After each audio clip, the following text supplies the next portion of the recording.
بسم اللہ الرحمن الرحیم.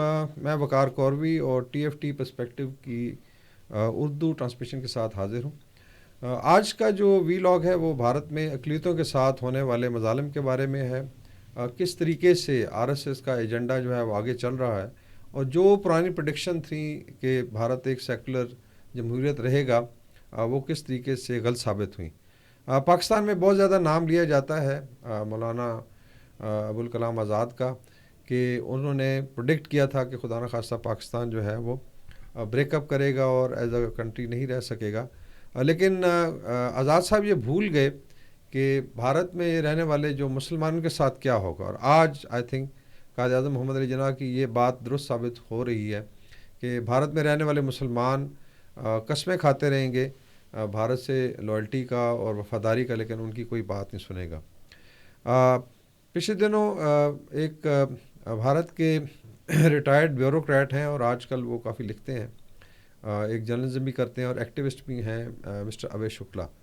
ان کا کرن تھاپا نے انٹرویو کیا اور اس میں انہوں نے اس بات پہ زور دیا کہ بھارت جو ہے ابھی مسلمانوں کے لیے ایک دہشت گرد ریاست کے طور پہ سامنے آ رہا ہے اور اتنی زیادہ نفرت ہو گئی ہے کہ وہاں پہ مسلمانوں کا رہنا جو ہے محال ہے. اور وہ کہہ رہے تھے کہ کیا بھارت مستقبل میں ایک ایسی ریاست کے طور پہ ابھرے گا جہاں مسلمانوں کے لیے کوئی جگہ نہیں ہوگی. وہ ہماچل میں رہتے ہیں ایک گاؤں میں، اور ہماچل میں مسلمانوں کی تعداد بھی کافی کم ہے، لیکن کہہ رہے ہیں کہ وہاں پہ بھی یہ ایک ویو چل رہی ہے کہ خدا نخواستہ جو مسلمز ہیں ان کو آسٹرسائز کیا جائے، ان کا ناطقہ بند کیا جائے، کیونکہ وہ میجورٹی کے لیے ایک خطرہ بنتے جا رہے ہیں. اس کی اگر تھوڑا آپ روٹ کاز میں جائیں یا اس کی ہسٹری کو تلاش کریں تو یہ آپ کو 1920 سے لے کے 1930 کا جو ٹائم تھا بر صغیر پاک و ہند میں، اس میں جانا پڑے گا. اس وقت جو ہے یورپ میں اسپیشلی جرمنی میں نازیزم کا دورہ تھا، اور پھر نازی جو تھے ہٹلر کے ٹائم پہ 1930 کے بعد کچھ لاز لے کے آئے جن کو نرمبرگ لاز کہتے ہیں یا نرمبرگ قانون.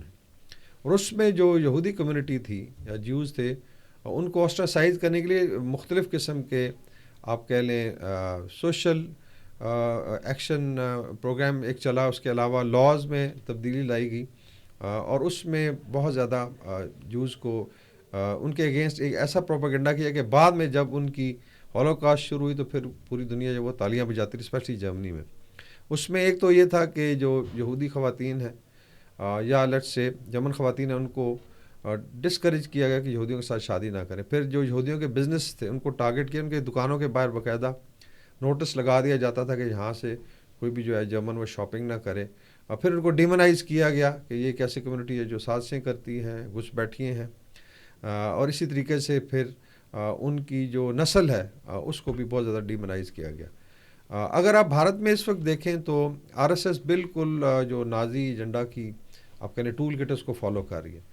لو جہاد کے نام پہ ایک کیمپین چل رہی ہے جس میں ہندو خواتین کو اسپیشلی ڈسکریج کیا جاتا ہے مسلمانوں میں شادی نہ کرے. اس طریقے سے گو رکشا کے نام پہ اور آئے دن جو ہے مسلمانوں کی لنچنگ کی جاتی ہے، ان کو جو ہے کراؤڈ جو ہے وہ مار دیتا ہے. اس طریقے سے جو بڑے بڑے لیڈرز ہیں بھارت میں، چاہے وہ پولیٹیکل لیڈر ہیں یا ایون سیلیبریٹیز ہیں بالی ووڈ کے، وہ بعض اوقات ایسی بات کر دیتے ہیں کہ پھر وہ معاشرے میں نفرت کا باعث بن رہی ہے. تو یہ جو مماثلت ہے نازی جو جرمنی تھا اور آر ایس ایس کا جو بھارت ہے، اس میں آئی تھنک غور کرنے کی ضرورت ہے. اور اگر نازی جرمنی کی جو آئیڈیالوجی تھی 1920 اور 1930 کی دہائیوں میں پروان چڑھی تھی، اسی وقت بھارت میں 3 اشخاص تھے یا 3 لیڈر تھے جو ہندوتوا کے آپ کہہ لیں کہ علم بردار تھے. اس میں ساورکر ہے، پھر گولوالکر ہے اور ہیگڑے. اور اس کے علاوہ پھر آپ کہہ لیں کہ سیکنڈ ٹیئر میں نتھو رام گوڈسے تھا جس نے گاندھی کو پھر 1948 میں اسیسینیٹ کیا یا قتل کیا. اور اس وقت 1948 میں آر ایس ایس کو ٹیررسٹ آرگنائزیشن کہہ کر پھر اس کو بین کیا گیا تھا. یہ گورنمنٹ آف انڈیا نے کیا تھا. اس کا مطلب ہے کہ اس وقت بھارت میں ایک ایسی پولیٹیکل پارٹی کی گورنمنٹ ہے یا آرگنائزیشن کی جو اس زمانے میں دہشت گرد تنظیم رہی ہے. ابھی آ جاتے ہیں کہ اس وقت کیا ہو رہا ہے.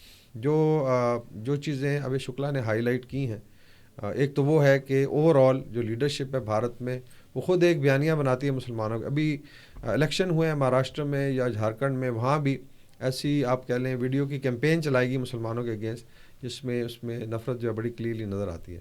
ایک اور ایلیمنٹ ہے کہ سیلیبریٹیز جو ہیں وہ کس طریقے سے ہندوتوا ایجنڈے کو آگے چلا رہے ہیں۔ متھن چکربرتی بڑے مشہور بالی ووڈ کے ایکٹر ہیں، اور ان کی پاکستان میں بھی بڑی پذیرائی رہی ہے، اس کے علاوہ گلف میں بہت زیادہ پذیرائی۔ ابھی ریسنٹلی انہوں نے کچھ ریمارکس دیے مسلمانوں کے اگینسٹ، اور یہاں تک کہا کہ تمہارے ہم ٹکڑے کر کے یہاں کسی پوتر دریا میں نہیں بہائیں گے، بلکہ اس کو آپ کی زمینوں میں پھینک دیں۔ اس کا مطلب ہے کہ بنگلہ دیش یا پاکستان میں مسلمانوں کے ٹکڑے کر کے پھینک دیے جائیں گے۔ جسٹ امیجن کہ اس لیول کا جو ایکٹر ہے، اور اس کو پک پاکستانی میڈیا نے نہیں کیا، اس کو پک کیا ایک عرب ایکٹیوسٹ کہہ لیں یا سوشل میڈیا پہ ایک بزنس مین ہے، اور انہوں نے پھر ویڈیوز لگائیں اور انہوں نے کہا جی کہ آپ کس طرف لے جا رہے ہیں بھارت کو۔ یو اے ای میں انہوں نے اپنے ملازمین کو دکھایا جو زیادہ تر ہندو تھے کہ کتنا کمفرٹیبلی رہ رہے ہیں۔ یو اے ای میں ہندوؤں کو مندر بنانے کی اجازت بھی دی گئی، اور سب سے آئی تھنک بڑا ایک گرینڈ مندر وہاں پہ تعمیر کیا گیا ہے۔ تو وہ یہی ہائی لائٹ کر رہے تھے عرب شیخ کہ جی اس طرف آپ دیکھ لیں اور بھارت کے اندر کیا کر رہے ہیں۔ لاکھوں کی تعداد میں جو بھارتی ہندو ہیں وہ گلف میں کام کرتے ہیں اور بلینز آف ڈالر بھارت کو بھیجتے ہیں ہر سال۔ تو اس کا مطلب ہے کہ وہاں پہ آپ کی اکنامک لائف لائن بھی ہے، اور ان کے بڑے بڑے جو بزنس مین ہیں بائی اینڈ لارج وہ یو اے کے ساتھ بھی بزنس کرتے ہیں، بڑا انہوں نے تھرائیو کیا، چاہے وہ اڈانیز ہیں چاہے امبانیز ہیں۔ لیکن اندر اگر دیکھا جائے تو ایک بالکل دوغلی پالیسی ہے، جس میں جو آر ایس ایس کی لیڈرشپ ہے جو آئیڈیالوجی کو گائیڈ کرتی ہے، یا آپ پھر پولیٹیکل لیڈرشپ پہ آ جائیں بی جے پی کی، جس میں نریندر مودی ہے جو گجرات کا بیسیکلی کسائی کہلاتا ہے، بچر آف گجرات، بیکاز 2002-03 میں جو مسلمانوں کے اگینسٹ رائٹس ہوئے تھے اس وقت چیف منسٹر تھا۔ پھر ابھی آ جاتے ہیں کہ سیکنڈ ٹیئر میں یوگی آدتیہ ناتھ ہیں، یہ اتر پردیش کے چیف منسٹر ہیں، اور وہ ان کو تیار کیا جا رہا ہے as a next prime minister, اور وہ شاید مودی سے ڈبل جو ہے ان کے دل میں نفرت ہے۔ انہوں نے ایسے ایسے آئی تھنک ایڈریس میں الفاظ کہیں مسلمانوں کے بارے میں جہاں آئی تھنک پروگرام میں ہم نہیں کر سکتے، یہاں تک آ کہ ہم قبروں سے نکال کے خدا نخواستہ مسلمان خواتین کا ریپ کریں گے یا وغیرہ وغیرہ۔ اسی طریقے سے انہوں نے مسلم بچریز کو بند کیا جو ان کے بزنس تھے، اور بھارت جو ہے منافقت کی انتہا دیکھیں کہ بیف کا سب سے بڑا ایکسپورٹر بھی ہے، یعنی انڈیا میں مسلمان اس کا بزنس نہیں کر سکتے، لیکن جو ہندو لالا ہے وہ اس سے بلینز آف ڈالر کماتا ہے۔ پھر ابھی آتے ہیں کہ جو بھارت میں اس وقت پولیرٹی ہے اس میں آپشن کیا ہے۔ ایک تو مسلمان جو مین ٹارگٹ ہے اس کی ایک ریزن بھی ہے کہ انہوں نے 800 سال سے آئی تھنک 1000 سال تک حکومت کی، جس میں آئی تھنک اگر آپ دیکھیں اور بڑا ڈیولپ کیا انڈیا نے۔